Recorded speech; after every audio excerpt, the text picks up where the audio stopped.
The purpose of our news conference today is to announce the capture of the two escapees from the Florence prison facility a couple of days ago. We will have the following speakers to come up and talk to us. First will be Colonel Heston Silbert, the Director of Department of Public Safety. Next will be Mr. Frank Strada, Deputy Director of the Department of Corrections, Rehabilitation, and Reentry. Chief Bruce Walls of the Florence Police Department.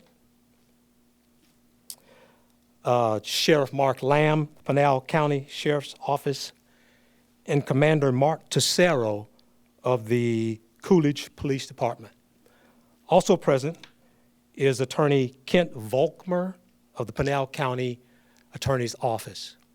Please hold your questions until everyone has spoken, and afterwards we will have a brief question and answer period. Colonel Silbert.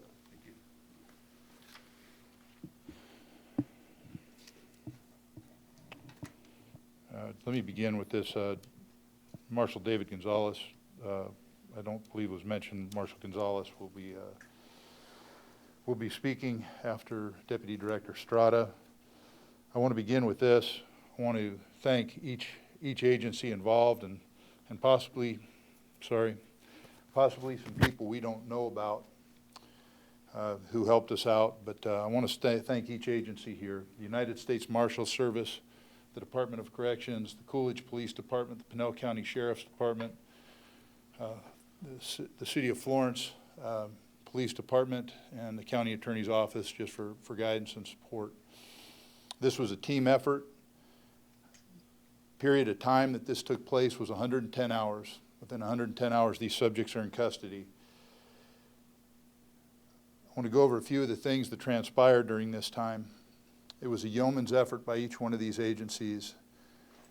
There was a period of time that we were concerned that these subjects had stayed in the area and bedded down somewhere. That is still a concern to us, and it proved to be valid and true. During the course of this investigation and attempt to recapture, over 800 houses were searched in a period of 16 hours by the members of these agencies that you see standing here in this room. There was not a complaint. There was just a team effort. They understood how dangerous these guys were.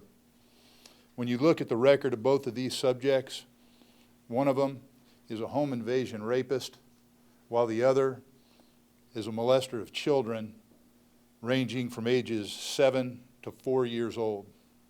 These were bad people we wanted to get off the street. We still have a concern, though they were captured. And the concern is this: we have to figure out where they were for these last few days. And right now, we're going back and investigating that and backtracking. So do we celebrate the fact they're in custody? We do.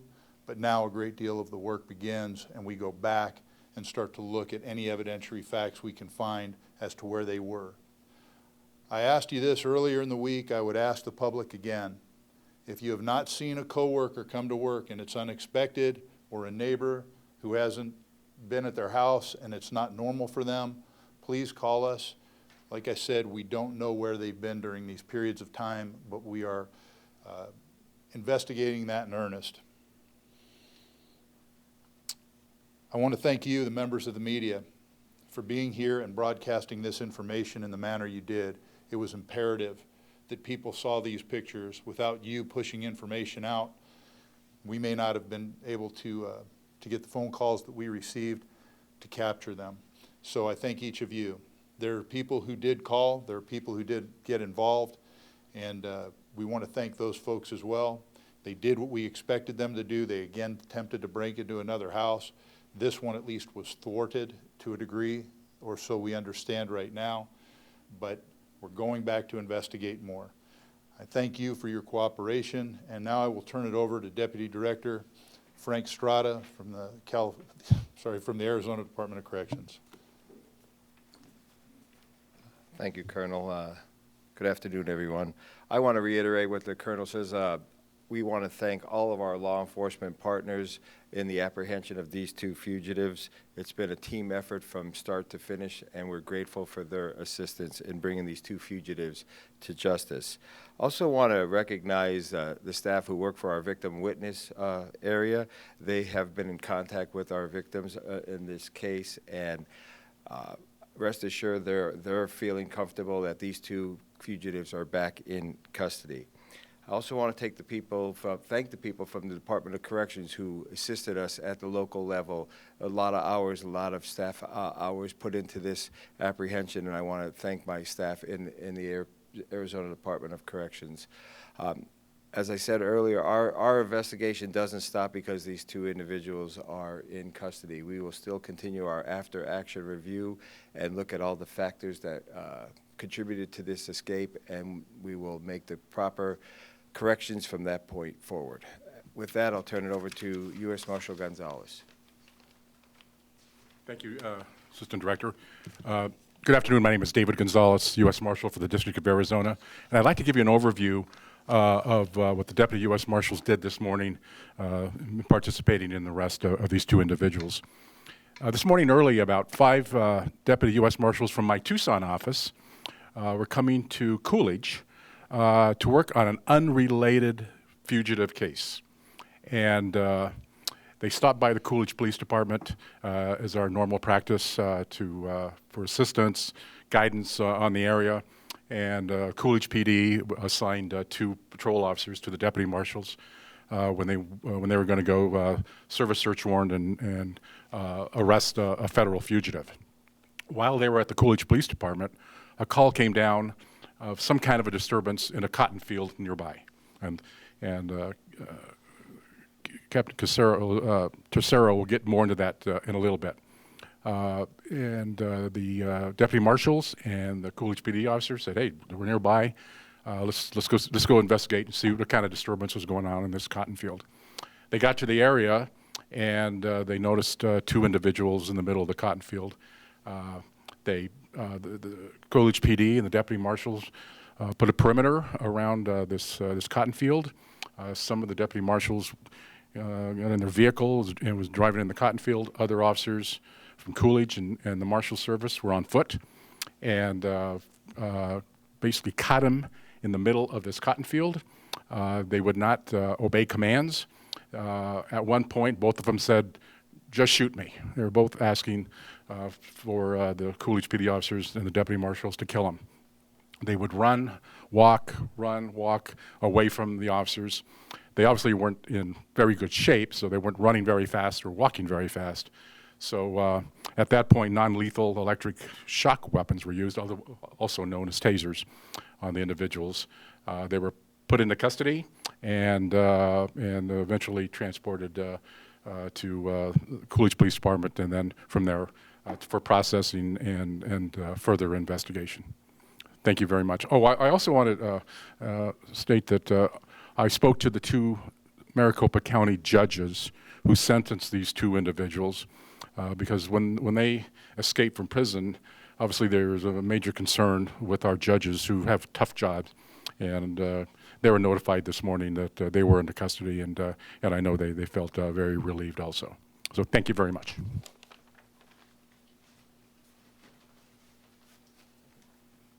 Thank you, Marshal Gonzalez. I'm Chief Bruce Walls from the town of Florence. The town of Florence is smiling tonight. We had 2 individuals that trampled through our town, and because of the efforts of all these individuals that you see behind me, they are now back behind bars. I want to talk about the outstanding communication. I've worked several incidents, and I want to talk about the outstanding communication that we had with all these agencies in providing assistance and help trying to go ahead and locate these 2 individuals, but more importantly, just the help from the community. And I think that serves as a testament that all of us working together, we can make sure that individuals such as these are captured. 110 hours, folks, that really says a lot about the efforts that was expended in capturing these 2 individuals. Once again, the town of Florence is appreciative, and we're smiling again tonight that these 2 individuals are back behind bars.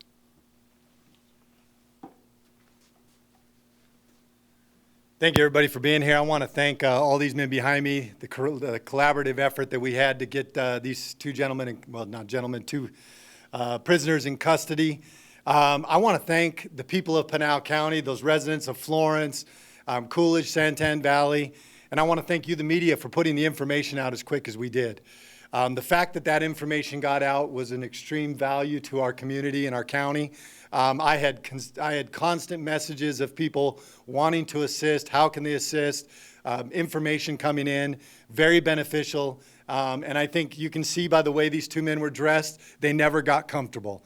And I think that's large in part due to the marshal's office, the governor's office for committing funds for the silent witness, and also the communication between the media and our sheriff's office and other local agencies to be able to get these two guys in custody. I also want to I want to congratulate Coolidge PD and the Marshal Service for their quick efforts taking these two subjects into custody, and for the outstanding work they did. And also I want to say thank you to my SWAT operators and all those from my agency who participated in this. We originally got the call at 3:30 in the morning, and boy, they were on it right away, and didn't let up until we had it. I feel like we probably would have caught these guys a lot sooner. The rain did not help. We lost our scent and the track. Hours after they were able to get out. On Sunday, we lost that track due to the rain, but we were able to, fortunately, still get them in custody. So thank you, everybody. Thank all these gentlemen for outstanding work. You didn't get that on. Good afternoon, everyone. My name is Commander Mark Tercero. I'm with the City of Coolidge Police Department. Today, I'm going to give you an overall view of what happened when we captured these individuals. Before I do that, I want to highlight the community involvement that helped with us capturing these individuals. We are a good police department because of our excellent citizens in the City of Coolidge. They do excellent work, and they help us daily in solving crime in the City of Coolidge. So we, from the City of Coolidge Police Department, truly thank them for their work, because they were the reason why we were able to catch these people today. So you see a video playing, but hopefully we'll be able to start this over here in a bit. But I will first want to give you the overview of what happened before this video happened. So we'll get to you'll get a clear shot of what occurred. So today at about 9 o'clock, U.S. Marshals came to the City of Coolidge and were requesting assistance in helping with a search warrant. While they were speaking and briefing about this search warrant, it just so happens that a Coolidge citizen called us. This Coolidge citizen by the name of Joe Marquez was driving a white truck in the area and believed that he had spotted the individuals that escaped from the Florence prison. We immediately our dispatch did a great job gathering all the intel that they needed, all the information from this citizen, and feeding it to our officers. Once our officers had this information, they let the U.S. Marshals know that they were talking with, and it immediately, everybody dropped what they had to do, and they went in to deal with this, to go capture these guys. They knew the importance, the partnership that all of our agencies have together. We knew what needed to get done, and we dropped everything to do it. So this information came at the intersection of Vale Road and Highway 87, where they were seen in a farm field. Now, if you put that into perspective of where Florence Prison is located and where these individuals were apprehended, it's only about 14 miles, folks. For only 14 miles. In, what was the time frame? A little over 100 hours. They were only able to travel 14 miles. That's great. The involvement with all the agencies here truly locked down the area, and we feel that they didn't get far for a reason. So after we received the information, our officers and the U.S. Marshals, we all head down there to the area of Highway 87 and Vale Road. When we get there, we see these individuals in the farm field road. You'll hear from the officers. They give them several commands to stop, get down on the ground, and they don't comply with the commands. So remember, these are individuals that are considered armed and dangerous. So we're taking all the precautions that we need to get everybody involved in this situation in custody safely. So as they approach, the individuals don't listen to commands to get down on the ground, and we deploy tasers. Both the U.S. Marshals and the Coolidge Police Department deploy tasers. The video that you're about to see is from Officer Philip Bloor, B-L-O-U-I-R, Philip Bloor's body cam, and you'll see the actual apprehension take place. So once we took them into custody, these individuals were seen by medics, cleared, and were processed. Okay? So if we can, let's start the video over with sound, please.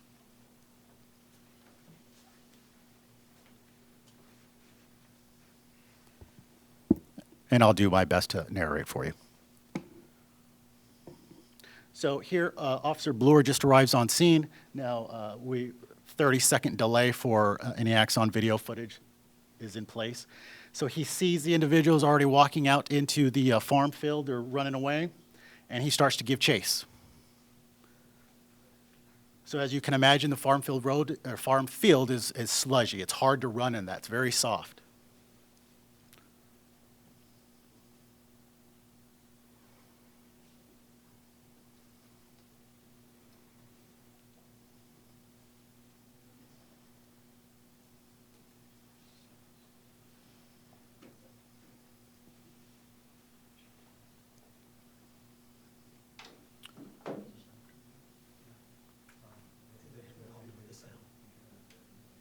Okay.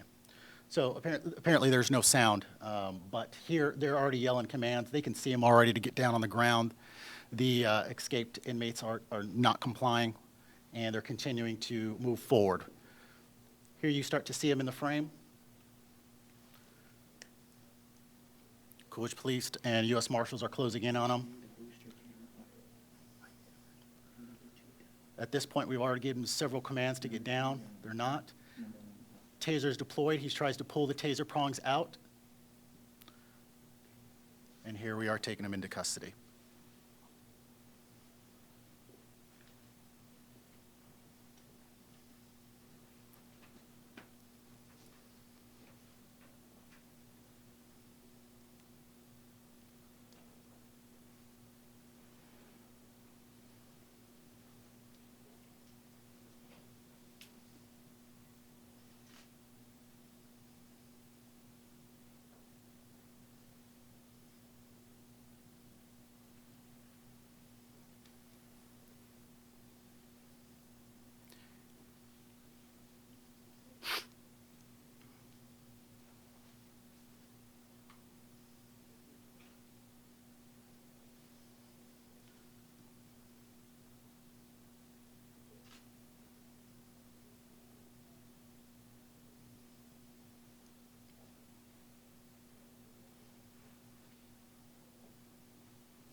And the video is going to end here shortly. So again, I just want to thank everybody involved, thank the media. Thank you for pushing out all the information that you could to really get the faces of these individuals out there so people can actually give us a call and let us know that they've located them. So thank you for everybody here as well.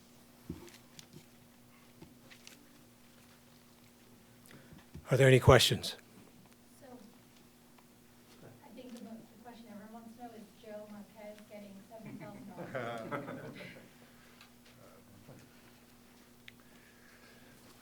$7,000? Silent witness has some experience with this. It appears as though we're examining how the order and a couple calls came in. So they're looking at that. I'm sure he will be addressed, but that's being looked into as to where the reward will go. I know y'all mentioned that the investigation will continue, but we have heard reports about this prison that has low staffing, a high turnaround rate, and that the day of these prisoners escaped, there were enough guards there to keep everyone, or keep track of everyone. What do we know about how many guards were working on that day and what happened? So as we conduct our investigation, one of the things we will look at is our staffing complement on the day of, and all those factors will be looked at once the investigation is completed. But it's too early for me to comment on that now because we're still in the stages of this investigation. Most of our resources have been used in trying to apprehend these individuals, but we will look at all those factors and make a determination. So far you have not looked at what happened the day of? We have been looking at what's happened the day of. Yeah, we have been looking at every factor up until this point, but our resources are using internal investigation as well as the assisting in the apprehension. Is this escape endemic of the problems the prisons, the corrections facilities have been having with locks, understaffing, and so forth that you inherited from the last administration?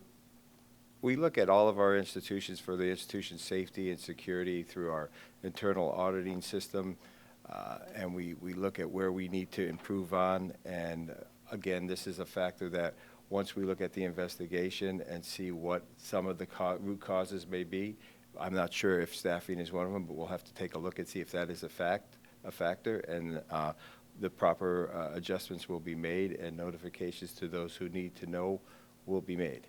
Any indication at all that the inmates had help with any Department of Corrections employees from anybody?